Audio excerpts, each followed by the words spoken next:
हरियाणा विधानसभा के बजट सत्र का आज दूसरा दिन है। दूसरे दिन की कार्यवाही शुरू हो गई है। सीधे आपको लिए चलते हैं विधानसभा। माननीय अध्यक्ष जी, जो प्रश्न माननीय सदस्य ने पूछा है उसके कै भाग का उत्तर है। प्रदेश के अंदर 5 सरकारी मेडिकल कॉलेज हैं जिनके अंदर 9,047 पोस्ट सैंक्शन है, 4,679 पोस्ट खाली हैं। कै भाग का उत्तर है नहीं श्रीमान जी, और गै भाग का उत्तर है हाँ महोदय। अभी तक ये भत्ता डॉक्टरों को दिया जा रहा था, अब ये भत्ता ग्रुप ए से डी तक उन सभी कर्मचारियों को देने का प्रस्ताव विचाराधीन है जो मेवात जिले से नहीं है। सर, मैं आपके माध्यम से मंत्री जी से जानना चाहूंगा कि इस मेडिकल कॉलेज को पहले से ही डॉक्टरों की कमी से जूझ रहा था और इसी वजह से स्पेशल अलाउंस का जो है प्रोविजन रखा गया था और 2012 से डॉक्टर्स को और अन्य जो स्टाफ है उनको स्पेशल अलाउंस दिया जा रहा था। लेकिन बड़े दुर्भाग्य की बात है, पिछले 2 साल से कोई फैसला इस पे उनको स्पेशल अलाउंस देने के बारे में इस सरकार ने नहीं करा, जबकि मैंने खुद स्वयं माननीय मुख्यमंत्री जी 15 फरवरी 2022 को नूह में इन्होंने बैठक ली थी। मैं अपने दोनों विधायक साथियों के साथ हमने 2 ही मांग उसमें रखी थी, एक रेडियोलॉजिस्ट की और एक स्पेशल अलाउंस की, और मुख्यमंत्री जी ने वहां उसके लिए कहा था हम इसको करवाएंगे। 2 फरवरी आ गई है, रेडियोलॉजिस्ट तो अभी तक आए नहीं है, उसकी तो कोई प्रक्रिया नहीं है, लेकिन जो चीज मिल रही थी उस चीज को भी इन्होंने मतलब जो है कोई फैसला नहीं करा। मैं समझता हूं कि अगर मुख्यमंत्री लेवल पे भी अगर कार्यशैली इस प्रकार की है तो ये मेडिकल कॉलेज बर्बाद तो कर ही दिया है। 1000 करोड़ रुपए सरकार का बर्बाद तो हो ही गया है, क्योंकि उसमें सिर्फ अब इलाज नहीं होता, ना उसमें ऑपरेशन होते क्योंकि ओटी बंद है, उसमें दवाइयां कोई नहीं मिलती, सिर्फ अब रेफरल हॉस्पिटल बन चुका है। सर, मैं आपके माध्यम से करना चाहूंगा, मेडिकल कॉलेज जब बनाए जाते हैं, हर रोज घोषणा होती है सब जगह बनाए जाएंगे, और बने बनाए को किस तरीके से उजाड़ने का काम कर रहे हैं। 1 साल मैं 2 बार वी उमाशंकर जी से मिला, क्योंकि वो उस बैठक में मौजूद थे, चिट्ठी दे के आया, हमेशा उसको परस्यू करता हूं। लेकिन सरकार अगर इस तरीके से कार्य करती है, क्या कोई द्वेष है इलाके से कि जो इतनी सेवा दे रहा था जिसके, और सरकार ने इसमें कह दिया अभी विचाराधीन है, अभी भी विचाराधीन है, कोई ठोस इनके पास जवाब नहीं है। मैं कहूंगा कि इसको बंद ही कर दो, फिर अगर नहीं है बस की तो कोई मेडिकल कॉलेज चलाना इलाके में। अगर यही गंभीरता है, मुख्यमंत्री जी आपसे मिलकर हमने ये बात उठाई थी, उसके बावजूद भी अगर इस तरीके की कार्यशैली आपके लेवल पे है तो फिर क्या कह सकते हैं। हमारी लाइफलाइन है ये मेडिकल कॉलेज, इसलिए हमेशा उसके लिए हम चिंतित रहते हैं, उसके लिए आपसे कहते भी। लेकिन अगर इस तरीके का रवैया है तो फिर मैं अध्यक्ष महोदय इस कॉलेज को चला के रखने का फायदा नहीं है, इसे बंद कर दो। एक मिनट ना पूरे मेडिकल कॉलेज वो जवाब दे रहे हैं। अध्यक्ष जी, जिस तरह से ये भत्ते की बात कर रहे हैं, इससे पहले ये भत्ता सिर्फ डॉक्टरों को ही मिलता था, बाकी को नहीं मिलता था, और अब हमने एक प्रपोजल जो भेजा है वो ए से और डी कैटेगरी सभी को मिलेगा। और पहले ये सिर्फ डॉक्टरों को जो अंडर ग्रेजुएट थे उनको 25,000 और पोस्ट ग्रेजुएट को 35,000 पर मंथ के हिसाब से एक्स्ट्रा इंसेंटिव मिलता था, लेकिन अब हमने 10% बेसिक पे का प्लस डीए ये प्रोविजन बना करके, और माननीय मुख्यमंत्री जी से फाइल अप्रूव हो चुकी है और ये एफडी के अंदर गई है, जल्दी इसका काम हो जाएगा। दूसरी बात, जहाँ तक स्टाफ की बात है, स्टाफ यहाँ पर भर्ती करने के लिए हमने HPSC को भी भेजा हुआ है और उसके इंटरव्यूज़ भी हो गए हैं। कुछ असिस्टेंट प्रोफेसर्स वगैरह लगा रहे हैं हम। रिक्विजेशन 187 पोस्ट के असिस्टेंट प्रोफेसर्स की भेजी हुई थी, अब ये 12 पोस्ट स्पेशलिटीज़ के और रिकमेंड किए हैं, 21 असिस्टेंट प्रोफेसर्स के, ये सब पोस्टिंग होनी है, और बाकी के जो 32 पोस्ट स्पेशलिस्ट की हैं वो सिलेक्शन प्रोसीजर के अंदर चल रहे हैं। और जहाँ तक डॉक्टर्स की कमी सभी में है, पूरे प्रदेश के अंदर कमी है, इसको पूरा करने के लिए हम एक कैडर बना रहे हैं, स्टेट लेवल का एक कैडर बना रहे हैं, ताकि दूसरे मेडिकल कॉलेजों से भी इनको स्टाफ को इधर उधर किया जा सके। सर, मैं आपके माध्यम से मंत्री जी से जानना चाहूंगा, डॉक्टरों को तो मिल ही रहा था, डॉक्टरों का ही तो बंद कर दिया, औरों के उसमें कि औरों को देंगे, डॉक्टरों का तो बंद कर दिया। इसी कॉलेज में ये बीमारी है जब से बीजेपी सरकार आई है, उससे पहले नहीं आई थी। अन्य कॉलेजों को तो मिल रहा है, लेकिन उस कॉलेज में डॉक्टर को बंद कर दिया जिससे ये डॉक्टर भी छोड़ के चले जाएं। यही भेदभाव की तो मैं बात कह रहा हूं, जिसके लिए किसी की आपने तो कह दिया ABCD को देंगे, डॉक्टरों को जो दे रहे हैं वो तो शो करवाइए शुरू, जिससे कि औरों को दिए, खूब दीजिए, लेकिन डॉक्टरों को दिए जिससे डॉक्टर तो रहे, इलाज तो जब भी हो। प्रदेश में और कहीं भी किसी डॉक्टर को इस तरह का इंसेंटिव नहीं मिल रहा, सिर्फ मेवात में ही मिल रहा है, और वो भी हमने वो मिल रहा तो वो बंद कर दिया। ये भी बंद नहीं किया, नहीं वो बंद ही जब कर ही नहीं रहे किसी चीज। सितंबर 2022 तक मिला हुआ है, और उसके बाद अभी CM साहब ने अप्रूव कर दी, फाइल जल्दी उसका फैसला अप्रूव मैं भी उसके लिए परस्यू कर रहा हूं अध्यक्ष महोदय, मैंने यही कहा है माननीय आपके मुख्यमंत्री परसुएशन से हो रहा है काम सर। नहीं, सर किसी चीज का हल निकालने से ही तो निकलेगा, अब उसको लंबित करना। चलिए पहली बात तो ये वो है, दो उन्होंने ले ली। पहली बात तो ये है कि किसी भी क्षेत्र में, किसी भी जिले में स्पेशल कोई इंसेंटिव इस प्रकार का दिया जाता है तो ये सरकार की ओर से एक प्राथमिकता होती है, किसी जिले का अधिकार नहीं है। ये जो कह रहे हैं कि हाँ दिया जाता था, तो ये एक अधिकार पूर्वक कोई ऐसा वो नहीं है कि हमेशा हमेशा के लिए वहां जो जाएगा दिया ही जाता रहेगा। वो तो ये है कि जब तक वहां की डिमांड को पूरा करने में लोग आगे आते नहीं हैं, ये तब तक की सुविधा ताकि लोगों को इंसेंटिव मिले वहां जाए। और उसमें भी जो नूह जिले के अपने लोग हैं उनके लिए ये इंसेंटिव नहीं है, ये तो बाहर से जो लोग जाए ताकि उनको, क्योंकि वहां कोई भी जाना चाहता नहीं एम्प्लॉइज में से। जब एम्प्लॉइज को हम ऑनलाइन ट्रांसफर के लिए कहते हैं, सारे के सारे नूह से बाहर भागना शुरू करते हैं।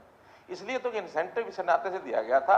हाँ ये ठीक है कि चूंकि केवल डॉक्टर्स का था, डिपार्टमेंट ने ये कहा कि डॉक्टर के साथ बाकियों को दिया जाए, वो फाइल चली, किन्हीं कारणों से वो फाइल देर हुई, लेकिन अब वो फाइल होगी दिसंबर ऑनवर्ड। जब से बंद हुआ अगस्त ऑनवर्ड उनको उसका जो क्या बोलते हैं उसका एरियर्स वो भी दिए जाएंगे, इसकी चिंता नहीं करो। लेकिन बाकी सबको भी अब जब शुरू करेंगे उस समय से वो दिया जाएगा, डॉक्टर्स को मिलेगा, एरियर मिलेगा। आपके संज्ञान में था, इस वजह से मैंने इसकी गंभीरता को जताया, और ठीक आपने माना भी कि जाना नहीं चाहता, उसके बावजूद हो गया, अब तक हो गया। Doctor Abhay Singh Yadav ji. Sir question number 14 हो गया आफ्ताब जी बैठो, हो गया। चलिए Abhay Singh Yadav ji. 14 sir answer laid on the floor. अध्यक्ष महोदय, मंत्री महोदय ने लिखित जवाब में कहा है कि इन्होंने मेरी जो प्रार्थना थी उसको स्वीकार किया है, और उन्होंने इस बात को भी माना है कि लॉजिस्टिक हब के साथ इंडस्ट्रियल पार्क बनाना जरूरी है, एडवाइजेबल है। और इन्होंने ये भी कहा है कि ये जो लॉजिस्टिक हब की कुछ ज़मीन का एक्सपेंशन चल रहा है उसका वो मिलने के बाद में इसके लिए ज़मीन दे दी जाएगी। अध्यक्ष महोदय, मैं दो बात बताना चाहता हूँ।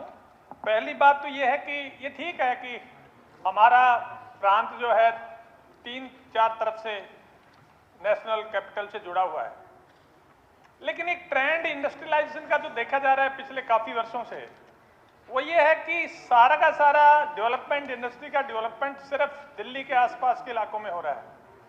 अभय जी रिक्वेस्ट है सर, मैं एक जवाब सप्लीमेंट्री, मतलब ये एक्सप्लेनेशन की सप्लीमेंट्री पूछिए। क्या सप्लीमेंट्री पूछ रहा हूं सर। हाँ जी, हाँ जी। मैं ये कहता हूं कि एक जिन इलाकों में इंडस्ट्रियल विकास नहीं है उनके बारे में विशेष योजना सरकार की क्या है, एक तो ये पूछना चाहता हूं। दूसरी बात ये पूछना चाहता हूं कि जमीन खरीदने की बात कर रहे हैं अपने उप मुख्यमंत्री जी, जमीन खरीदने की प्रक्रिया शुरू करें, जमीन मिल जाएगी। लेकिन मेरा निवेदन है कि धरती का कोई मोल नहीं होता। जमीन जब जमींदार की जाती है, उसकी पीढ़ियां उसे कमा के खा के आती हैं, उसको जब सदा के लिए उससे वंचित करते हैं तो उसकी कीमत में लोभ नहीं होना चाहिए। जमीन कभी भी, खरीदी हुई जमीन कभी भी महंगी नहीं होती। आज महंगी लगती है, कल सस्ती हो जाती है। तो मेरा निवेदन है कि खुले दिल से इसमें वहाँ जमीन खरीदें और इसका एक्सपेंशन करें, और वहाँ इंडस्ट्रियलाइजेशन की बहुत ग्रोथ के बड़े चांसेस हैं। हमारे से 20 किलोमीटर दूर बहरोड में और नीमराना में इंडस्ट्री डेवलप होगी जहाँ कुछ भी नहीं था, और आज हमारे यहाँ नेशनल हाईवे का नेटवर्क भी है, रेलवे का भी नेटवर्क है। तो इसलिए सरकार गंभीरता से इस पर विचार करे, यही मेरा निवेदन है। अध्यक्ष महोदय, माननीय सदस्य ने जो बात कही कि सारी डेवलपमेंट दिल्ली के आसपास हुई है, मैं डेफर करता हूँ।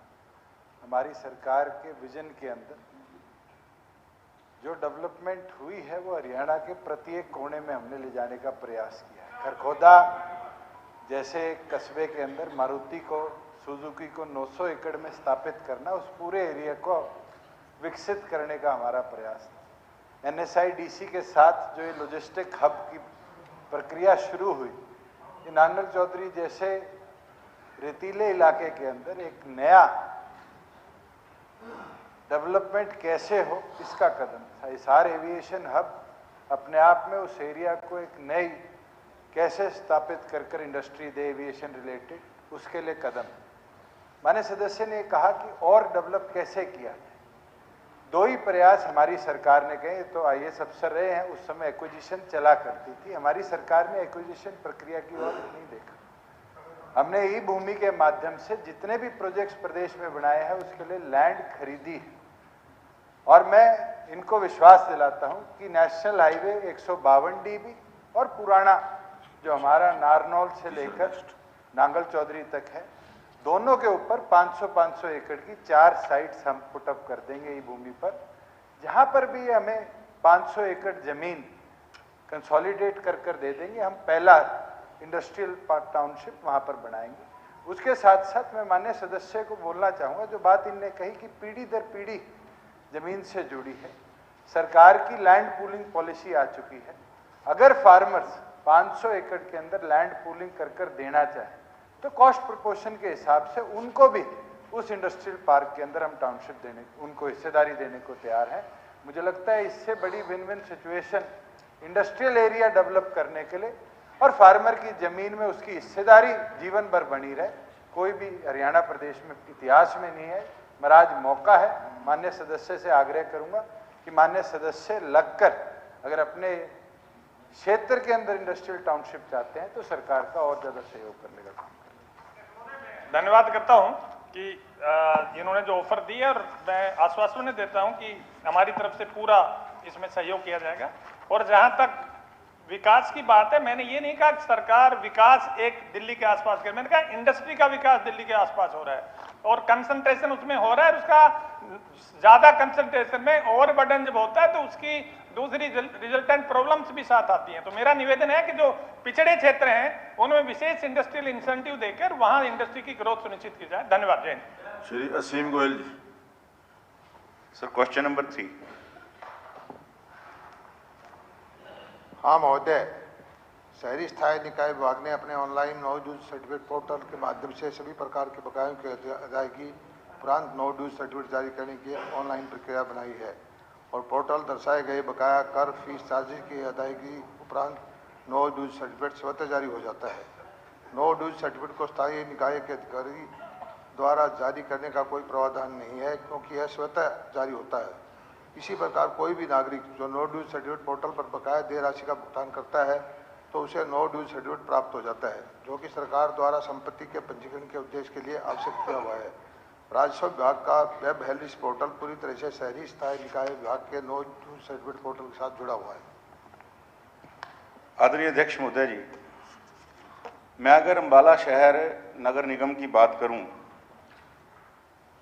आज से पहले जब से ये हमारे आयुक्त महोदय जो भी हैं, जितने भी आयुक्त रहे, उनके पास एक लिमिट जो है बनी हुई थी पुराने शहर की, उस नाते जो है NDC जारी हो जाती थी। और आज के समय में ये स्थिति हो गई है कि एक भी NDC जारी नहीं हो रही। उसका कारण ये बताते हैं जी, हमारे पास उस शहर की कोई लिमिट का कोई भी रिकॉर्ड नहीं है, ना अम्बाड़ा शहर नगर निगम के पास और ना ही हेड ऑफिस में। और ये अपने आप में इतना ज्वलंत और चिंतनीय मुद्दा है। लगभग 25 से 30 हजार जो रजिस्ट्री ऑनर्स हैं वो अपनी रजिस्ट्री को, अपने प्लॉट को बेचने के लिए या डिवाइड करवाने के लिए दर दर की ठोकरें खा रहे हैं और ये कह देते हैं जी कि हमने तो प्रॉपर्टी ID और NDC का, दरअसल इसमें दिक्कत जो है NDC और प्रॉपर्टी ID के पोर्टल को इकट्ठा जोड़ दिया है। मेरा आपके माध्यम से आदरणीय मंत्री जी से निवेदन है कि एक तो ये प्रॉपर्टी ID और NDC का पोर्टल अलग किया जाए, उसी दिन ये 60 से 70% दिक्कतें दूर हो जाएंगी। और जहां तक अभी 3 से 5 महीने से ऊपर कोई आयुक्त हमारे यहाँ रुकता नहीं है जी। और जो आते हैं वो अपना कानून साथ लेकर आते हैं। वो कह रहे हैं जी हमारे पास कोई रिकॉर्ड नहीं है। मैंने नगर निगम से ये रिकॉर्ड की कॉपी निकलवाई है नक्शे की, जिसके आधार के ऊपर अंबाला शहर नगर निगम की जो एनडीसीज हो रही थी, ये नंबर चढ़े हुए थे और ये आज कहते हैं हमारे पास कोई रिकॉर्ड नहीं। मैंने भी वहाँ नगर निगम से ये रिकॉर्ड निकलवाया है। मेरा आपके माध्यम से आदरणीय मंत्री जी से निवेदन है, इनको जब तक आप सही गाइडलाइन देके एक टाइम फ्रेम लिमिट नहीं तय करेंगे कि इसका हल किया जाए। मैं इसलिए अंबाला शहर नगर निगम के बारे में बोल रहा हूँ। मैंने आपसे पहले आदरणीय कमल गुप्ता जी से मिलकर भी और डायरेक्टरेट में भी जाकर मैं थोड़ा सा इसमें जरूर बताना चाहूँगा, डायरेक्टर साहब ने बड़े पॉजिटिव तरीके से इसको टेकअप किया है, लेकिन जब तक रिजल्ट नहीं आता सर, इस समय जनता लगभग 25 से 30 हज़ार जो रजिस्ट्री ऑनर्स हैं बहुत परेशान हैं। इसमें नगर निगम में आप जाके सर्वे करवा लें, त्राही त्राही इस एनडीसी को लेकर मची हुई है। मेरा आपके माध्यम से मंत्री जी से निवेदन है, इसकी गंभीरता समझें और इसको तुरंत एक टाइम बाउंड मैनर के अंदर इसको जो है खत्म करवाएं। धन्यवाद। मंत्री जी एक मिनट अध्यक्ष महोदय, जहाँ तक चालू वित्त वर्ष 2022-23 का है, 1 अप्रैल 2022 से लेकर 16 फरवरी 2023 तक नगर निगम अंबाला जारी में 3,555 नो ड्यूज सर्टिफिकेट इशू हुए हैं। और मैंने पहले बताया है कि ये सारा ऑटोमेटिक कर दिया गया है सिस्टम, और जिसका नो ड्यूज अगर ड्यूज नहीं है दे देता है तो तुरंत ऑटोमेटिकली उस पोर्टल के माध्यम से नो ड्यूज सर्टिफिकेट मिल जाता है। निवेदन करना चाहूंगा, जैसा मैंने पहले कहा कि जो नए आयुक्त महोदय आए हैं उन्होंने कहा कि मैं इस सीमा को नहीं मानता, और इसलिए इन्होंने भी जो मुझे नंबर बताए हैं 3000 जो एनडीसीज हुई हैं वो पुराने आयुक्त महोदय के समय हुई है। मैंने इसीलिए इनसे निवेदन किया है कि एक मिनट मलिक साहब, एक बार आप वस्तु स्थिति जांच लें। मेरे पास ये नक्शा है, मैं आपके माध्यम से ये यहाँ सबमिट कराता हूँ जी। और अभी जो नए आयुक्त महोदय आए हैं उन्होंने आके एक ऐसा तुगलकी फरमान जारी कर दिया और सारे लोग हमारे को आगे जनप्रतिनिधि क्या एमसी क्या एमएलए सारे बहुत दुखी हैं। ये जो बता रहे हैं पिछले आयुक्त महोदय के समय की बताए। चलिए कुलदीप वत्स जी, आपकी जो समस्या है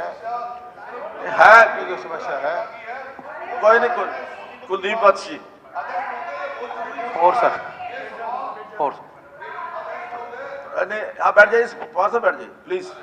नहीं ऐसे नहीं अध्यक्ष महोदय, ऐसा नहीं है। जो प्रश्न आया उसका उत्तर अध्यक्ष पूरे हरियाणा को डिस्कस करने लगेंगे तो एक सिर्फ यही डिस्कस नहीं होगा। नहीं, आप सोनीपत की बताएंगे, वो पानीपत की बताएंगे, वो गुड़गांव की बताएंगे। वो जो क्वेश्चन था उसका आंसर आ गया। कुलदीप जी बोलिए आप, वहां से बैठिए। अध्यक्ष महोदय, वो उन्होंने बता दिया। अध्यक्ष महोदय, माननीय सदस्य, एक मिनट, मुख्यमंत्री जी बोल। माननीय सदस्य श्री कुलदीप वत्स जी ने प्रश्न किया परिवार पहचान पत्र के नाते। 4 भाग हैं इसके। मैं चाहूंगा कि क भाग की बजाय पहले ख गए और ख गए और घ, इन 3 का उत्तर मैं पहले देता हूं। ख में यह कहा कि यदि कोई एजेंसी इसकी पहचान के लिए बनाई गई है सर्वे के लिए, तो उसके द्वारा सर्वेक्षण कराया गया है, उसमें उन योजनाओं से पात्र योग्य परिवार जो वंचित हो गए हैं। तो मेरा कहना है कि इसमें हमने किसी एजेंसी से कोई काम नहीं कराया है। ये पूरा काम सरकारी तंत्र उसी के माध्यम से हुआ है। इसलिए जब कोई एजेंसी नहीं की गई है तो उसके बाद जो गए है क्या उक्त एजेंसी द्वारा जमीनी स्तर पर सर्वेक्षण उचित ढंग से किया गया अथवा नहीं, इसलिए एजेंसी का कोई विषय नहीं है। इसी तरह चौथा जो भाग है कि क्या इस संबंध में सरकार ने कोई संज्ञान लिया, यदि हाँ तो उसका ब्यौरा, यानी जब एजेंसी से कराया ही नहीं गया तो इसलिए उसका कोई संज्ञान लेने का अर्थ नहीं। अब जो क भाग है उसमें आपने कहा है कि बहुत से परिवार पहचान पत्र के जो सर्वेक्षण के कारण से लाखों परिवार BPL ration card, Ayushman card, pension आदि सरकारी योजनाओं से वंचित हो गए। हमारा ये जो कार्यक्रम है ये हमने बहुत पहले, लगभग 2 साल पहले शुरू किया था, परिवारों की पहचान करना। और मैं सदन को बताना चाहूंगा कि ये हमारा एक यूनिक ऐसा एक प्रयोग है पूरे देश में, बल्कि कई लोग दुनिया के भी जो आते हैं, एम्बेसडर वगैरह आते हैं, उनको जब परिवार पहचान पत्र की बात बताते हैं तो वो भी रुचि लेकर के हमसे समझना चाहते हैं। अभी तक सारे देश दुनिया में एक व्यक्ति, एक सिटीजन, उसकी पहचान आधार के नाते से तो बनाई गई है, प्रचलित है, वो हमारे यहाँ भी है, अमेरिका में भी है, सब जगह है। लेकिन हर समाज में परिवार एक इकाई है, तो इसको पहचान करके उसको चिन्हित किया जाए, उसकी एक आइडेंटिटी बनाई जाए। पहले हमने HRDB बनाया था, हरियाणा रेजिडेंट डाटाबेस, लेकिन किन्हीं कारणों से उसको वहां छोड़ करके, क्योंकि उसके साथ आधार जुड़ा था, बाद में बताया गया कि आधार को हम किसी से जबरदस्ती नहीं पूछ सकते। हमारे पास जिन सेवाओं में आधार है उसका उपयोग करेंगे, लेकिन उनको ना बताना चाहे ना बताए। अब उसको छोड़ करके फिर हमने परिवार पहचान पत्र बनाया, और इस परिवार पहचान पत्र के आधार पर आज 72 लाख परिवारों का डाटा हमारे पास है, जिसमें 2,87,00,000 सिटीजन्स ये उसमें है।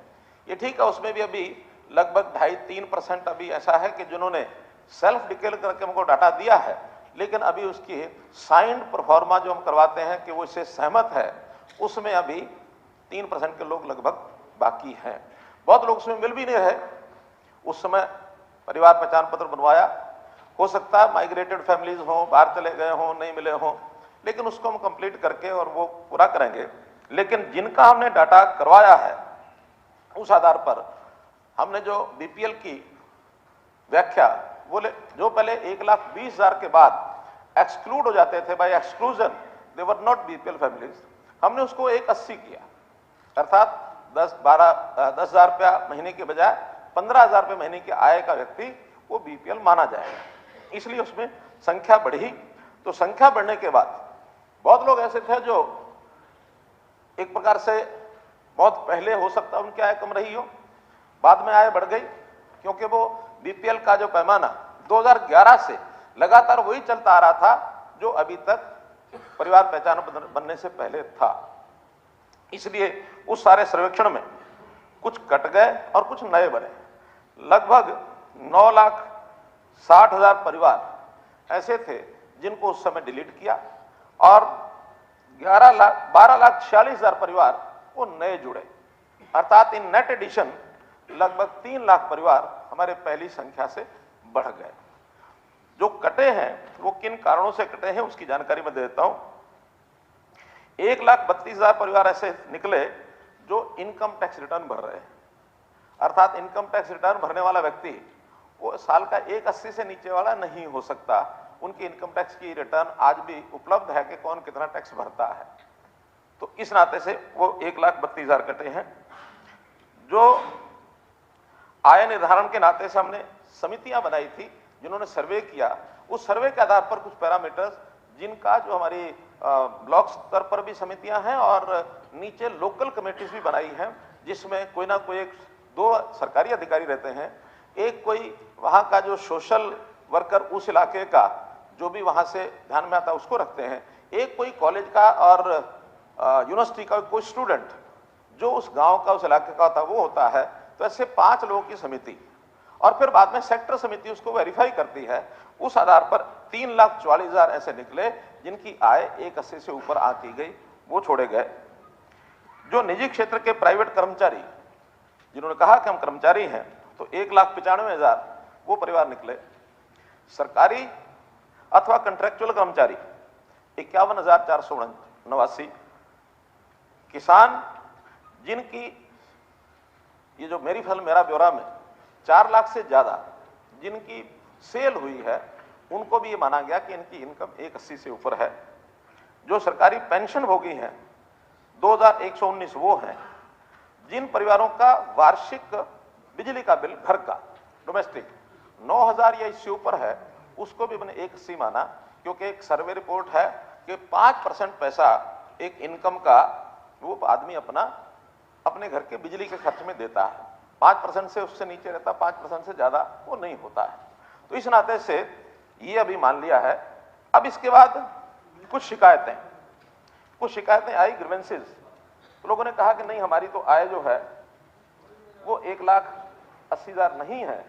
तो उन ग्रीवेंसेस के नाते से 3,41,000 ग्रीवेंसेस भी मिली इसमें, जो वापस इन्होंने कहा।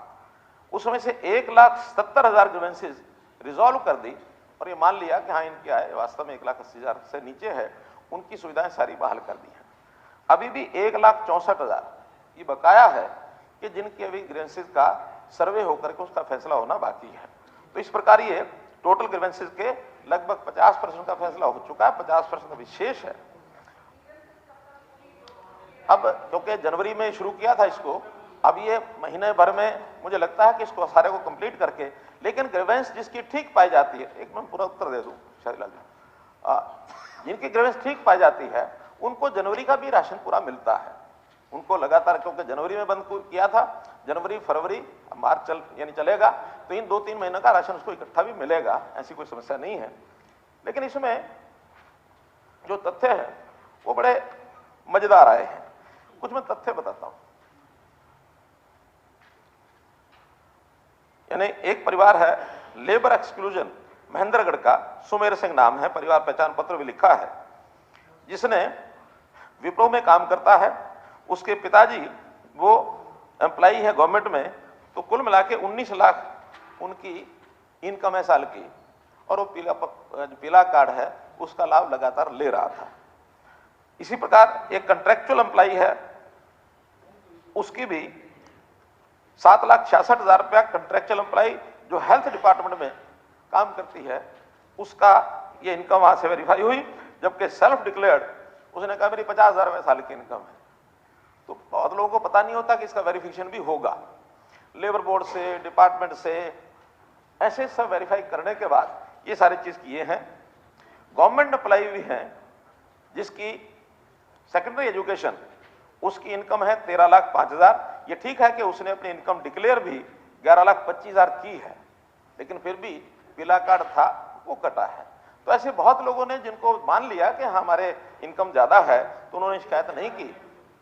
केवल 9 लाख में से 3,75,000 शिकायत की। वो मैंने बताया 1,50,000 अभी बाकी है, उसका हम सर्वे करेंगे और निश्चित रूप इसको ठीक करेंगे। तो इस प्रकार ये जो सारे आधार हैं, इस आधार पर इस प्रयोग को चलाया जा रहा है। फिर भी क्योंकि एक नया प्रयोग है, इस नए प्रयोग में मैं कोई ऐसा दावा नहीं करता कि गलतियां नहीं हुई होंगी। गलती हुई है, उसको ठीक करना ही हमारा काम है। ठीक करने में लगातार जो ग्रीवेंसेस पोर्टल है ये खुला रहेगा, और पोर्टल एक बहुत जानदार चीज है जो समाज को लाभ पहुंचा रही है। इस पोर्टल से कोई ना घबराए, इतने मेरी बात करें। कुलदीप नहीं, उनका प्रश्न उनका है जी। धन्यवाद। नहीं, धन्यवाद मुख्यमंत्री जी। नहीं, मैं कह रहा हूँ पहले प्रश्न, स्पीकर सर, प्रश्न उनका, प्रश्न पहले उनका, पहले सप्लीमेंट्री। मुख्यमंत्री जी आपने बड़े विस्तार तरीके से बड़ी लंबी चौड़ी बातें बताई। मैं हर चीज को तो ये नहीं कह सकता सारी चीज गलत है, पर जिनकी गलत थी उनकी कटी हमें कोई दुख नहीं है। पर 2-3 बात है, आपके अफसर भी बैठे, आप भी बैठे हो। 50,000 रुपए की इनकम जिस परिवार की है, मैं तो एक बात कहना चाहता हूँ, आपके अधिकारियों ने 15 लाख रुपए दिखा रखी है। 15 लाख वाला वो जुमला तो नहीं था कि वो 50,000 की जब 15 लाख रुपए आपका आकर देंगे वो 15 लाख वाला। मेरे पास मुख्यमंत्री जी, मैं 2-3 बात आपके बीच में जो सुधार की बात है। एक तो आप नीचे मैसेज दीजिए, जो लोगों को आम जन की उनकी आंसू मैं आपको पेश करूंगा, और मैं पूरा डाटा लेके आया हूं, जो उनकी आंखें से आंसू, जो गरीब परिवार है, जो रोते बिलखते, जिनकी वीडियो वायरल हो रही है, जो मेरे पास भी करीबन डेली इसके लिए 200-300 लोग आते हैं, जो एक्चुअल में गरीब हैं, उनकी कटी पड़ी है। एक उनका आप दोबारा से उनकी जांच कराएं, उनका दोबारा सर्वे करवाएं। दूसरा, जो एक ये जो आपने खिड़की खोली गई, अधिकारी नीचे से लेके ऊपर तक जो वहां नीचे डिस्ट्रिक्ट लेवल पे बैठे हैं, वो लोगों से पैसे लेके काम करते हैं। मैं आपसे रिक्वेस्ट करता हूं कि आप इस पे जरूर ध्यान दें।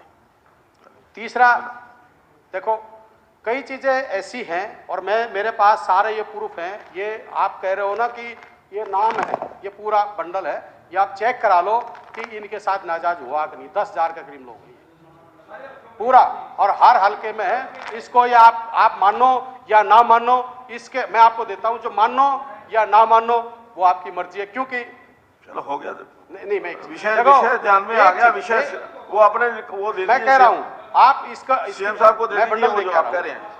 नहीं मुख्यमंत्री जी, देखो नजर वो है ना, नजर नहीं नजारों की बात करते हो, जमीन पर चांद सितारों की बात करते हो, जिन्हें गरीब की थाली से छीन रही रोटी वो बड़ी सभा में सुधारों की बात करते हो। धन्यवाद।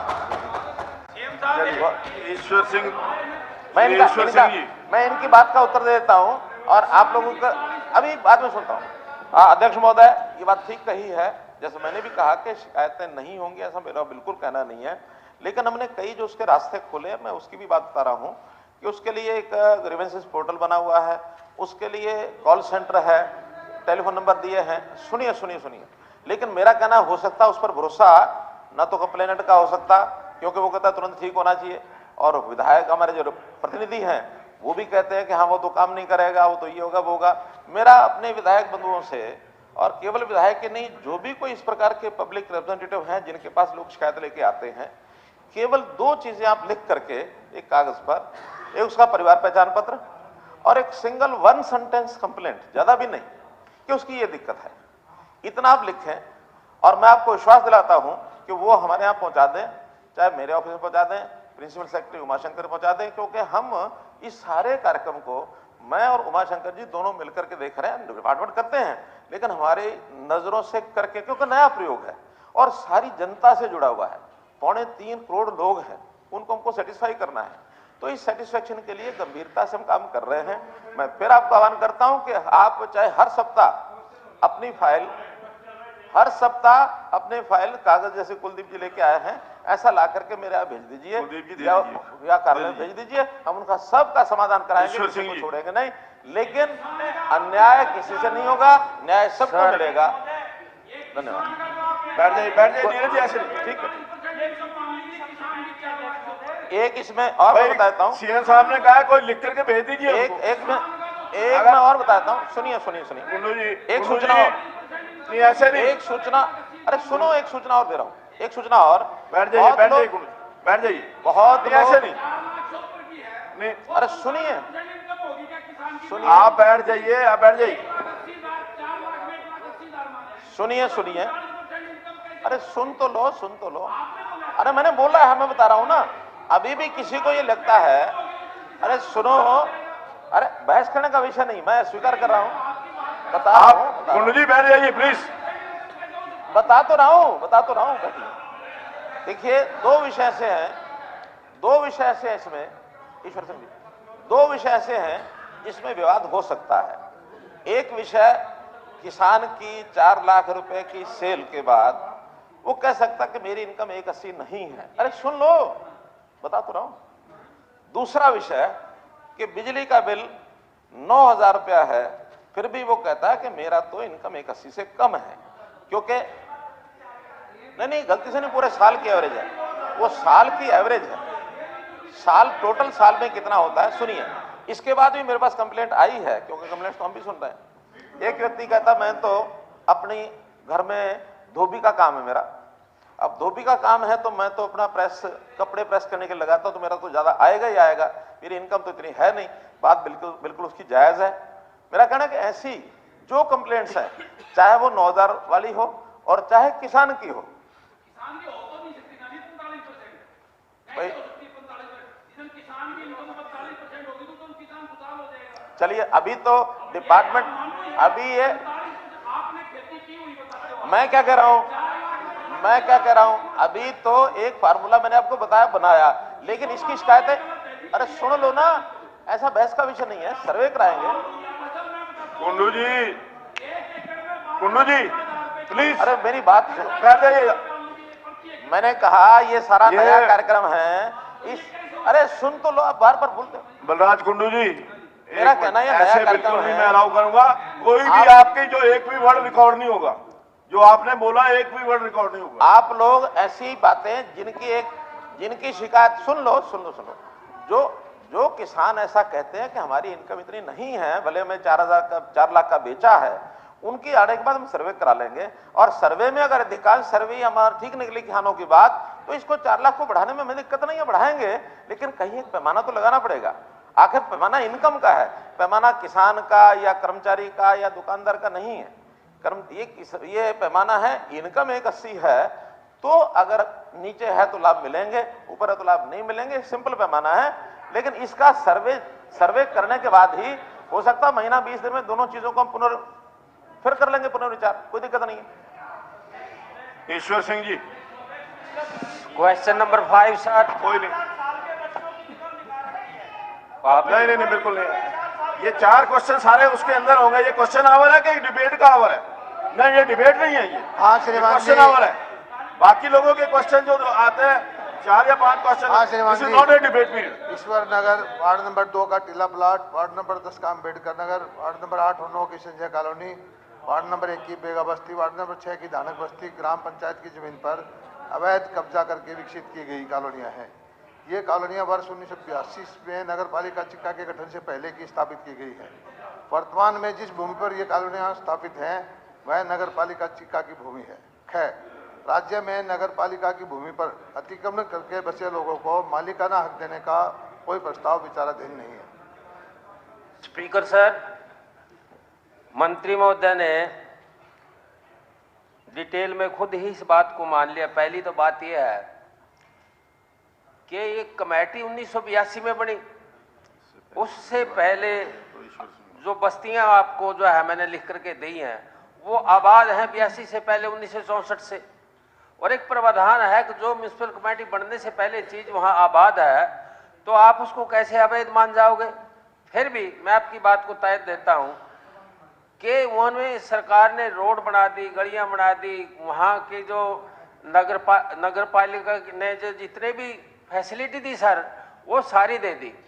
स्पीकर सर, मैं आपसे माध्यम से ये पूछना चाहता हूं कि सरकार ने पैसे भी ला दिया, सीवरेज भी दे दिया, पानी भी दे दिया, बिजली भी दे दी और कॉलोनी भी कमेटी से पहले की बनी है, तो किन कारणों से कहते हैं कि जो प्रावधान नहीं है वहां बनाने का? और म्यूनसिपल कमेटी ये भी मुख्यमंत्री जी आपके नोटिस में लेना चाहता हूं, वो म्यूनसिपल कमेटी भी तत्पर तैयार है कि हम प्रस्ताव पास करने के लिए तैयार है। ये पहले की बसी आबादी है सारी की सारी, ये तो समय चलता चले जाएगा, आधी सदी होगी, आधी सदी तक तो उनको किसी ने पूछा ही नहीं। अब भी आप कहते हो कि वो अवैध कॉलोनियां हैं, कमेटी बाद में आई, कॉलोनी पहले बस गई और उनको भी कहते हो ये अवैध कॉलोनियां, ये क्यों नहीं? कमेटी यदि प्रस्ताव पास करती है तो मैं मंत्री महोदय से पूछना चाहता हूं क्या उनको अवैध किया जाएगा या नहीं? अध्यक्ष महोदय, ये कॉलोनी जब कमेटी बनने से पहले पंचायत थी, पंचायत की जमीन पर अवैध कब्जा कर लिया, इलीगल थी वो, और वो वहां पर कमेटी आ गई। अभी भी वो सरकारी जमीन पे कब्जा है तो उसको अवैध करने का भी कोई प्रस्ताव विचाराधीन नहीं है, मैं बता चुका हूं। अभी क्योंकि सरकारी जमीन पे आपने कोई और कॉलोनी बनाई, उसकी तो हम पॉलिसी बना रखी है कि भी आपको उसको रेगुलाइज कर दे, डेवलप कर दे, लेकिन सरकारी जमीन पे कब्जा किए बैठे हैं उसकी अभी कोई पॉलिसी नहीं है। मैं रिटर्न के अंदर जो है ना आपको सबूत देना चाहता हूं इस बात का। ये लेटर है मेरे पास 21/12/2004 का, और सरकार ने क्या लिखा कि पालिकाओं की भूमि पर अवैध रूप से काबिज लोगों को बेचने के बारे में हेडिंग लिख करके दिया, और इसके अंदर ये हवाला दिया 2004 में। आज 19 साल हो गए उन बातों को। उन्होंने कहा बेचने का कोई आदेश तो नहीं हुआ ना? हाँ जी, ये मैं लेटर तो वही मैं आपको दे रहा हूं ना, क्या कि उपरोक्त संपर्कित मामले में अवगत कराया जाता है कि सरकार द्वारा उक्त वर्णित क्षेत्र पत्र में नगरपालिकाओं की भूमि पर अवैध रूप से बसी कॉलोनियों में काबिज लोगों को कलेक्टर रेट पर पालिका भूमि बेचने के लिए हिदायत जारी की है। ये मैं आपको लेटर दे रहा हूं। इस संबंध में आपका पुनः ध्यान आकर्षित करते हुए मुझे यह कहने के आदेश हुए हैं कि आप द्वारा राज्य की पालिकाओं की सिर्फ वही भूमि अवैध रूप से काबिज लोगों की बेची जानी है जो बस्ती के रूप में हो, पालिका की भूमि पर ना हो। पालिका की भूमि पर किए गए ये इक्का दुक्का कब्जे वाली वाणिज्य औद्योगिक इकाइयां, रिहायशी मकान, अनुरोध है कि पालिकाओं की भूमि पर बेची जाए अवैध रूप से बस्तियों को काबिज लोगों के कब्जे में हो। ये आदेश किसके हैं? ये सरकार न करे सर। हाँ जी, 2014 में सरकार ने करे, लेटर मेरे पास है। इंप्लीमेंट हुए नहीं? इंप्लीमेंट नहीं हुई तो मैं कह रहा हूँ, नहीं तो मेरा विषय भी तो यही है। मैं जो है अभी ऐसी हमारी अवैध जो सरकारी जमीन पे कब्जा करके बैठे हैं उनके लिए कोई पॉलिसी नहीं है। ये लो, जब पॉलिसी ऐसी कोई ये कॉपी ले लो।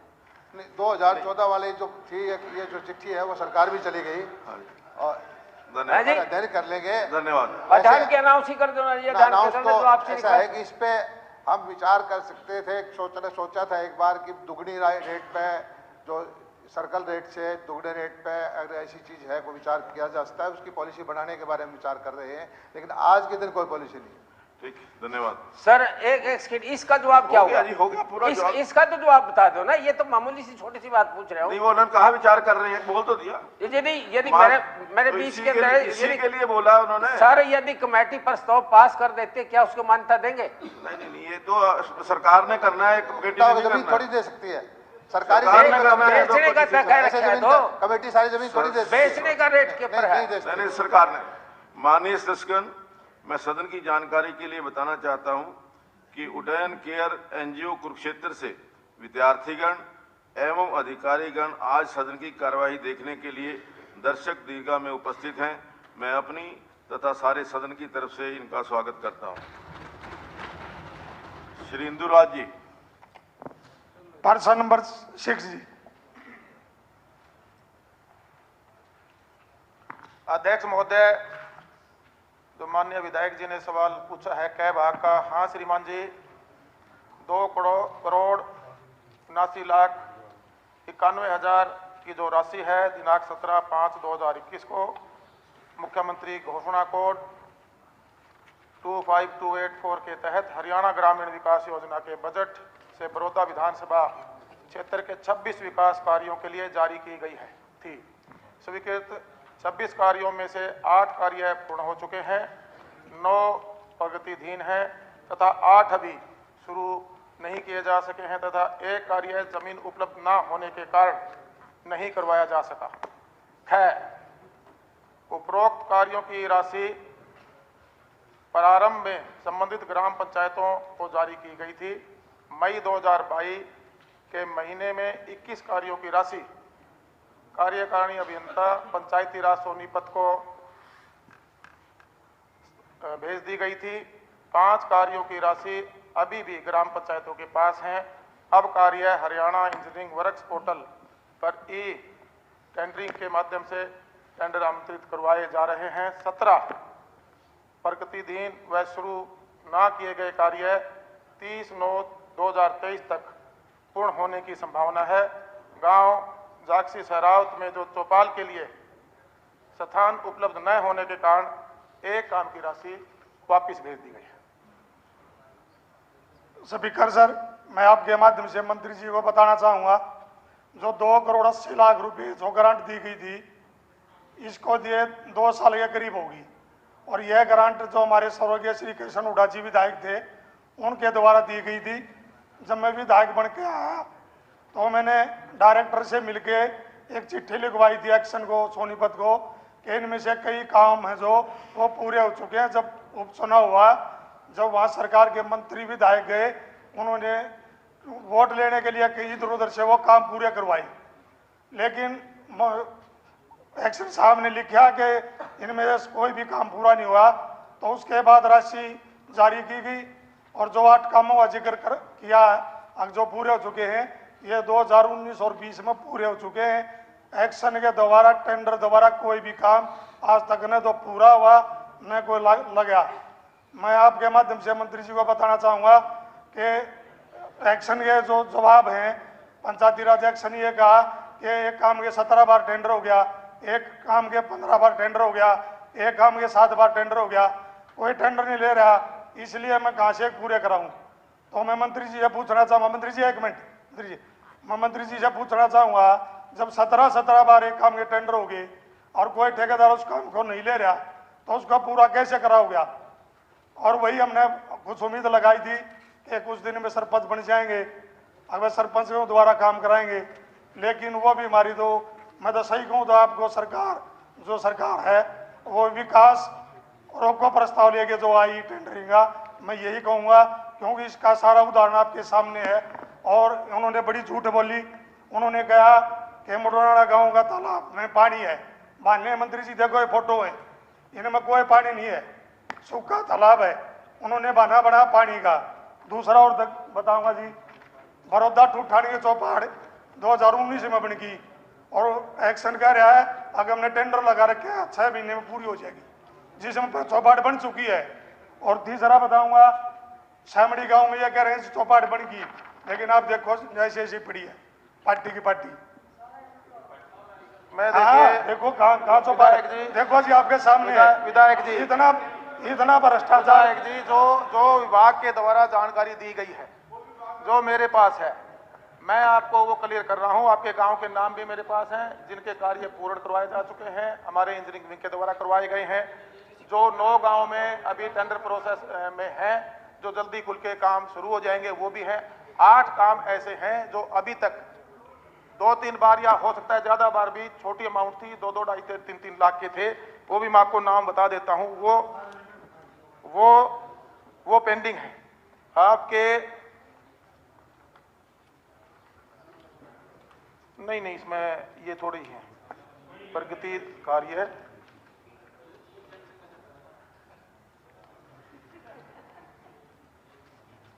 इसमें ये कुछ काम थे ऐसे जिनकी अमाउंट कम होने की वजह से 2-3 बार टेंडर डिमांड किए, लेकिन टेंडर में पार्टियां नहीं आई। मैं आपको इंश्योर करता हूं, पहली बात तो जो आप डिटेल दे रहे हैं कि ये थ्रू एक्शन के नहीं कराए गए, वो सारी की सारी प्रक्रिया जो काम हुए हैं थ्रू एक्शन हुए हैं, पंचायती राज के एक्शन ने करवाए हैं। और जो 9 काम अभी टेंडर लगे हुए हैं वो बहुत जल्दी खुल के वो काम शुरू करवा दिए जाएंगे। और जो पेंडिंग है उनको भी हम जल्द शीघ्र उनको करवाने का काम करेंगे। और उसके बाद भी आपको लगता है कि कहीं ना कहीं विभाग के अधिकारी के द्वारा उसके अंदर गलत इन्फॉर्मेशन दी गई है, मैं उसकी जांच करवाने का काम करूंगा। और अगर उसने मिसलीड किया है तो उस पर कार्रवाई करने का काम करूंगा। मंत्री जी, मैं आपसे एक बात पूछना चाह रहा हूँ। जो आज 8 काम आप बता रहे हो ना, ये 2019-20 के काम है जी। और जो अब दोबारा भी पैसा रिलीज हो गया, और कई काम ऐसे बता दिए कि 2019-20 में जो काम 18 लाख में होना था, आज एक्शन कह रहा है कि वो काम 28 लाख में होगा। उसकी भरपाई कहाँ से होगी? और मंत्री जी, एक और बात, मैं विधायक हूँ, विधानसभा में आपको खड़ा हुआ कह रहा हूँ कि एक्शन साहब ने बिल्कुल सारे गलत काम करे, कोई टेंडर के द्वारा काम नहीं हुआ, आप उसके खिलाफ एक्शन लोगे कि ना लोगे? या देखिएगा, बिल्कुल उसकी जांच करवाऊंगा। अगर उसने आपको मिसलीड किया है, सदन को मिसलीड किया, उसके खिलाफ कार्रवाई। मंत्री जी, इसको जरा टाइम बाउंड करें कि 15 दिन के अंदर जांच करा करके इसको। बिल्कुल कराएंगे जी। हाँ, आप अगर सभी विधायकों से मेरा अनुरोध है, अपने अगर कहीं भी कोई अधिकारी मिसलीड करता है तो उसके खिलाफ कार्रवाई हो। और एक्शन मंत्री जी, मैं आपको सारे सबूत दूंगा, सारे काम दूंगा। एक मिनट बैठ जाओ, 1 मिनट सुनो तो सही, मैं उधर बात कर रहा हूँ ना। नहीं, आप बैठ जाओ, जब आपकी बारी आएगी तो सुनेंगे। आप विधायक जी, आपको जहां मंत्री जी दिख रही है, मंत्री जी में दें, इसकी जांच करवाऊंगा। अध्यक्ष जी बोल रहे जी। मंत्री जी, जो तथ्य उन्होंने यहाँ सदन के अंदर दिखाए हैं जी, और ये कहा कि गलत रिपोर्टिंग की है, जो वहाँ काम हुआ नहीं ये दिखाया गया है, या जो भी गलत जानकारी सदन के अंदर दी गई है उसकी आप इंक्वायरी कराइए और 15 दिन के बाद सदन के अंदर उसकी रिपोर्ट दीजिए। बिल्कुल, मैं इसकी जांच अध्यक्ष जी, एक और रह गया, और हमारे विधायक जी को भेजने का काम। अध्यक्ष जी, एक और बात रहेगी जी। अध्यक्ष जी, जो काम 18 लाख में होना था उस टाइम में, आज वो 28 लाख में हो रहा है, वो 10 लाख कहाँ से ले आएंगे वो भी बताएंगे। देखिए, अगर कोई कॉस्ट इंक्रीज हुई है, वो पैसा हमारे डिपार्टमेंट देने का काम है। 5 करोड़ में तो निकाल के जाएंगे, मंत्री जी को दोबारा देगा जाएगी। और यहाँ से मैं अध्यक्ष महोदय को भी पेश करूंगा। प्रदीप चौधरी जी। 7 number. Sir, answer laid on the floor. माननीय अध्यक्ष महोदय, आप नंबर बोलिए। 7 फ्लोर ऑफ द होगी। माननीय अध्यक्ष महोदय, मैंने आपके माध्यम से उप मुख्यमंत्री जी से ये सवाल किया था कि टिक्कर ताल होते हुए मंदना से रायपुर रानी तक जो रिटेनिंग वाल, जो डंगे लगाए जा रहे हैं, जो सड़क का निर्माण हो रहा है, उसमें कहीं ना कहीं घटिया सामग्री का प्रयोग किया जा रहा है। क्या आप इसके लिए एक एमएलए के साथ 1-2 मोजिज आदमियों की वहाँ और डिपार्टमेंट के साथ कमेटी बनाने के लिए तैयार हैं? तो इनका जवाब आया, नहीं, बिल्कुल क्वालिटी के हिसाब से और बिल्कुल जो भी निर्देशानुसार सरकार के काम हो रहे हैं। लेकिन अध्यक्ष महोदय, मैं आपके माध्यम से कहना चाहता हूँ, बिल्कुल अगर आप ठीक हैं, अगर आप क्वालिटी के साथ काम करा रहे हैं, हजारों डंगे लगे हैं, चाहे वह शेरला ताल से हरा घाट हो, चाहे थापड़ी तक वो वाया टिक्कर धामण तक सड़क हो, चाहे इस पर डंगे लगे, आप चाहे उसकी 50 डंगों की जांच करा लें, कमेटी बना के समिति बना लें। जो घटिया सामग्री का प्रयोग किया जा रहा है, उसकी नींव, डंगों की जो बचाव की जो दीवार होती है, उसकी डंगे नींव नीचे नहीं पूरी होती, और जो उसमें मटेरियल है रेता बजरी, उसका अनुपात ठीक नहीं। 70% रेता जो डस्ट का है और ऐसा कौन सा सीमेंट आ गया, आज तराई भी उनकी वहाँ डंगों की तराई कोई नहीं होती। वहाँ आम लोगों ने सीएम विंडो पर भी पहले कई बार लगाई, लेकिन विभाग क्या करता है, डिपार्टमेंटल इंक्वायरी बिठा देते हैं, जो कंप्लेंटेंट होता है उसको बुलाते नहीं और कह देते हैं कि ठीक है। जब कंप्लेंटेंट ने सीएम विंडो में अगर कोई अपनी शिकायत की है तो उस कंप्लेंटेंट को तो बुलाना चाहिए अध्यक्ष महोदय। तो आज गुणवत्ता की बात कर, बिल्कुल अगर आप ठीक कहते हैं तो वहाँ एक समिति बनाई जाए, 2-4 मोजिज आदमी हो, मुझे वहाँ भेजा जाए, आप अपने एक्शन जो भी आपके डिपार्टमेंट के बनते हैं उनको भेजो, आपको पता लग जाएगा कि कितना घपला, कितना बुरा हाल है। अभी तो नंदपुर केदारपुर की सड़क का हमने पहले विधानसभा में कहा, उसकी जांच शुरू हो चुकी है, वहाँ मटेरियल बहुत गलत लगा, टूट गई सड़क। भवाना की सड़क अभी बनी थी, वो भी भवाना की सड़क भी टूट गई, तो बुरा हाल है। तो अध्यक्ष महोदय, मैं 5-7 दिन पहले हमारे बिल्कुल 7 लाख तक झाझड़ से कोड़ावाड़ी भूड है, वहाँ हम गए, कोई सामाजिक कार्य था, बिल्कुल हमारे मोर्चे के साथ, वहाँ 5-5 साल हो गए सड़कें बनी को, वो कह रहे हमारी सड़क तो कभी टूटी नहीं। तो ऐसे हालात हैं। मैं आपके माध्यम से कहना चाहूँगा कि एक कमेटी बनाएं, अगर आपको पता लग जाएगा दूध का दूध, पानी का पानी हो जाएगा, अगर आप सही है तो सारा पता लग जाएगा, अगर हम गलत है तो भी पता लग जाएगा। तो मेरी आपसे दरख्वास्त है, इस मामले में आप माध्यम से इस समिति का गठन कराया जाए और मोजिज आदमियों को उसमें जोड़कर उसकी सारी इंक्वायरी कराई जाए। माननीय अध्यक्ष महोदय, माननीय सदस्य ने बारी बारी एम्फेसिस दिया कि विधायक को जोड़ा दे। पहली चीज तो इंजीनियरिंग का काम है, इंजीनियरिंग विंग द्वारा 2 बार विधायक के कहने पर वहाँ पर टेस्टिंग हुई है और टेस्टिंग के बाद अप टू स्पेसिफिकेशन वहाँ रोड वर्क हुआ है। माननीय विधायक चाहते हैं कि वहाँ पर री इंस्पेक्शन करी जाए, तो दोबारा क्वालिटी कंट्रोल की टीम के साथ जो 2 इंजीनियरिंग साइड के ग्रीवेंस के हमारे सदस्य हैं उनको हम एसोसिएट करके इसकी तीसरी बार भी चेकिंग करा लेंगे। मेरा एक सुझाव अगर आप माने तो बताइए। इसके लिए अलग से विधानसभा की कमेटी बनी हुई है, उसको अगर जांच में शामिल कर लें तो ज्यादा अच्छा रहेगा। चलिए, आप ये बात कह रहे हैं तो मैं जरूर करूंगा, मगर मैं बताना चाहूंगा ये इश्यू बारी बारी क्यों उठ रहा है। वहां पर एक रिजॉर्ट है जो मोरनी कॉन्टिनेंटल रिजॉर्ट है, अब ये ओनरशिप किसकी है, लीज पे किसको दिया गया है, इसकी भी जांच जरूर हाउस कराए, क्योंकि इसमें कई वेस्टेड इंटरेस्ट। वहां पर जो कंस्ट्रक्शन चल रही है उस कंस्ट्रक्शन के अंदर लोकल इन्वॉल्वमेंट ज्यादा है। क्वालिटी का जो मामला है वो बारी बारी इसलिए उठाया जा रहा है कि इस रिजॉर्ट तक की सड़क को भी उसी कॉन्ट्रैक्ट पे ठीक कराया जाए, जो कि कानूनी तौर पर पॉसिबल नहीं।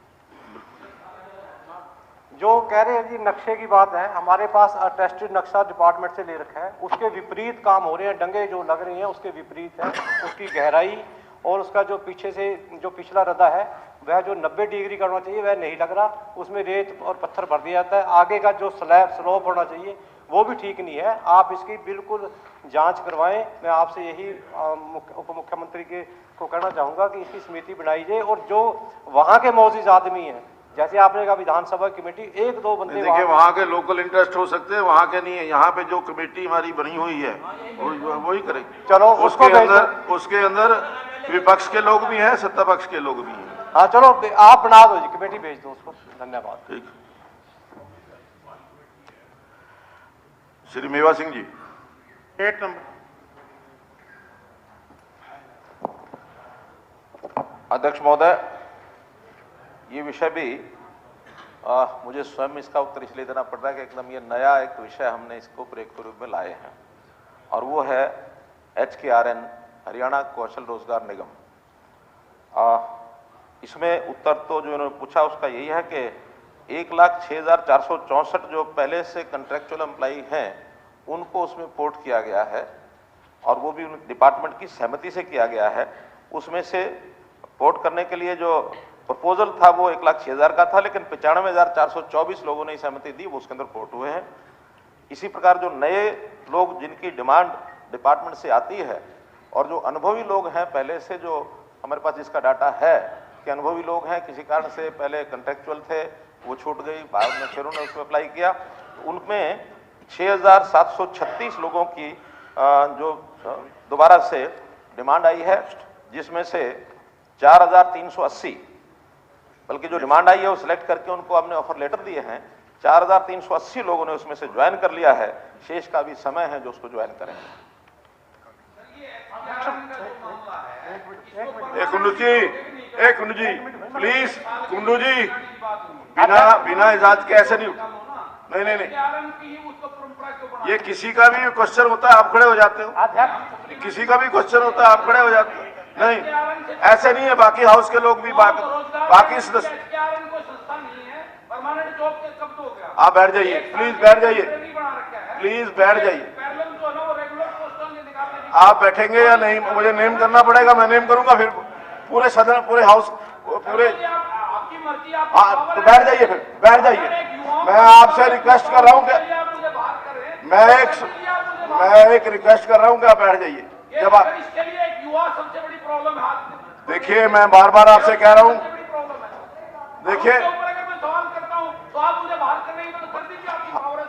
देखिए मैं कह रहा हूं, मैं आपको बार बार टाइम दे रहा हूं, मैं आपको बार बार टाइम दे रहा हूं, फिर मुझे बोलना पड़ेगा। नहीं, ऐसे नहीं। अध्यक्ष महोदय, मैं मुख्यमंत्री जी से पूछना चाहता हूँ। आपका प्रश्न आएगा तो आपका सब्जेक्ट आएगा तो बोले। कौशल रोजगार निगम कहता है आप युवाओं को सप्लीमेंट्री, वो उसका पहले राइट है, जो जिसका क्वेश्चन है उसका राइट, जिसका क्वेश्चन है उसका पहले राइट है।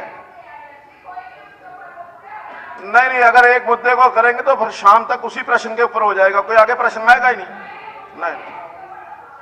हाँ, तो प्रश्न लगाइए, प्रश्न लगाइए। नहीं तो बिना प्रश्न लगाए कोई डिस्कशन नहीं हो सकती।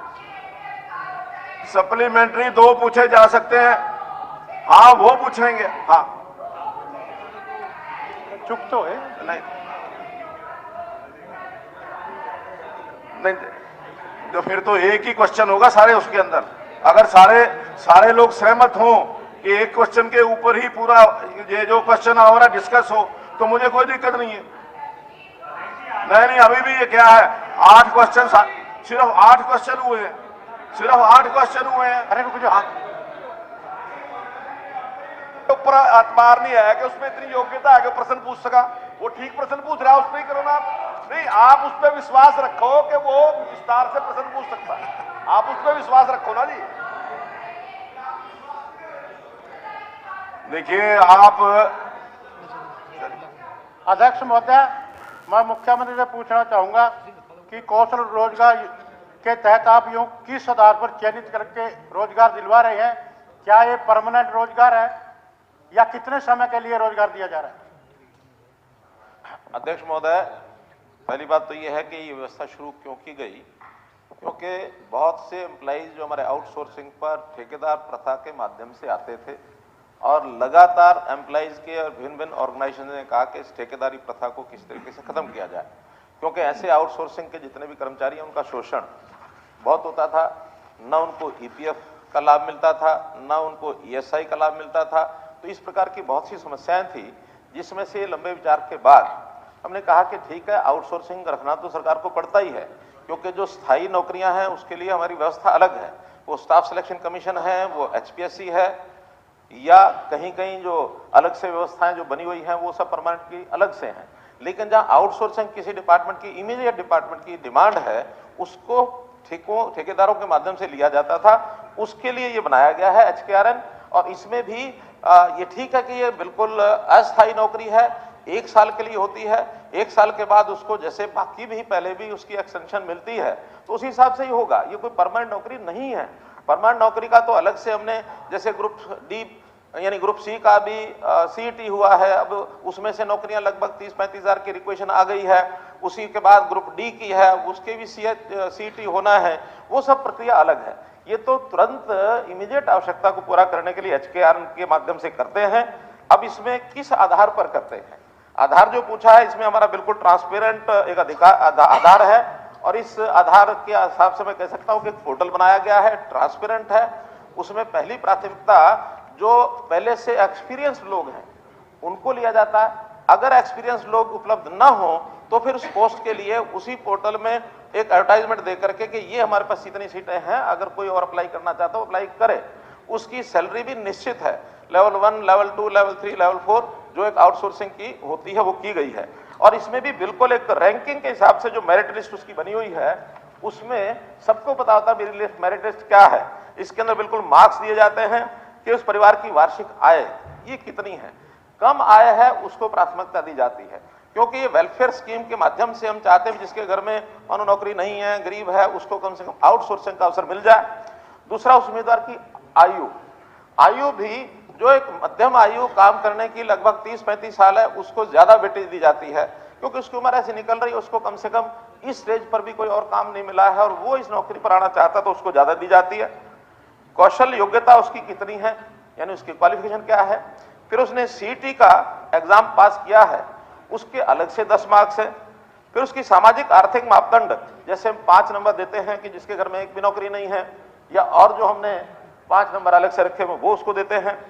ईज ऑफ डिप्लॉयमेंट, यानी जो लोकलाइज्ड व्यक्ति होगा उसको मार्क्स अलग दिए जाएंगे। अभी तो जिले में हम सेम जिले में नौकरी मिलेगी, उसको 10 नंबर अलग मिलेंगे। अगर वो जिले से बाहर नौकरी लेना चाहता है तो उसको 10 नंबर नहीं मिलेंगे।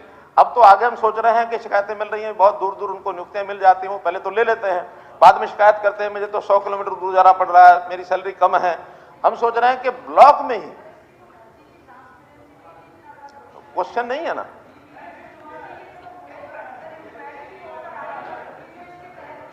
मैं बता रहा हूं आपको, कोई शिकायत अगर ऐसी है तो हमारे ध्यान में कराइए, हम उसको ध्यान।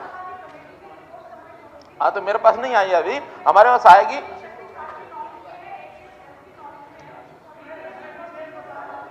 आप बता देना अगर कहीं कोई गलती किया था, हमने ये बताया था, इस पे there is a question mark on the transparency. और इस तरह से बहुत सारे लोग हमारे पास आए हैं जिनको कि ऑलरेडी वो सर्विस कर रहे थे, लेकिन सेटिंग करके उन्होंने जो कॉन्ट्रैक्ट पे थे उन्होंने उनके नाम के रजिस्टर फाड़ दिए, उसकी जगह पर दूसरे लड़कों को लगा दिया, जिसमें कि सबसे ज्यादा तो 32 लोग हैं बीपीएस यूनिवर्सिटी के। इतनी मोटी सर इंक्वायरी रिपोर्ट आई और उन्होंने माना है, डायरेक्टर मेडिकल ने और एसीएस ने माना है कि भाई वहां पर हमसे गलती हुई है, action should be taken against them.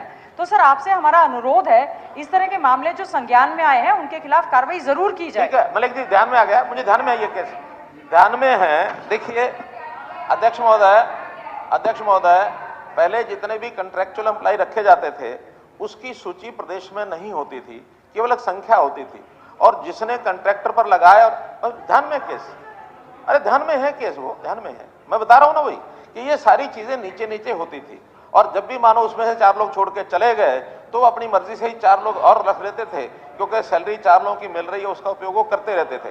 लेकिन जब से हमने बाई नेम इनको आउटसोर्सिंग पर करना शुरू किया और उनको ये कहा कि आपके जो लोग लगे हुए हैं उनको पोर्ट कर दीजिए, तब ये खेल वहां हुआ है कि जो पुराने लोग थे वो हट गए, नए लोगों को रख करके यहाँ पोर्ट कर दिया गया, उसकी इंक्वायरी हुई है और उसमें जो दोषी है उनके खिलाफ कार्रवाई की जा रही है। ये केस मुझे ध्यान में है खानपुर का, तो इसलिए और भी इस प्रकार का कोई केस ध्यान में आएगा जहां जहां हुआ है।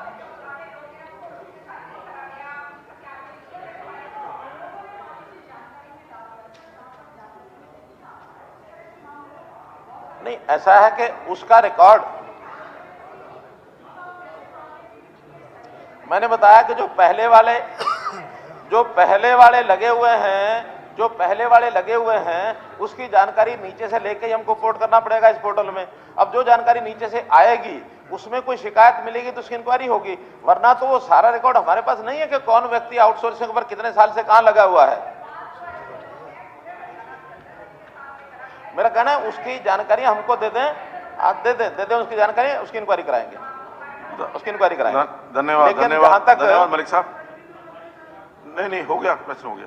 जहां तक ट्रांसपेरेंसी का विषय है, बिल्कुल मार्किंग तय होती है, उनको उनके मार्क्स बता दिए जाते हैं कि इस मार्क्स तक जो है रैंकिंग तक इनको नौकरी दी गई है।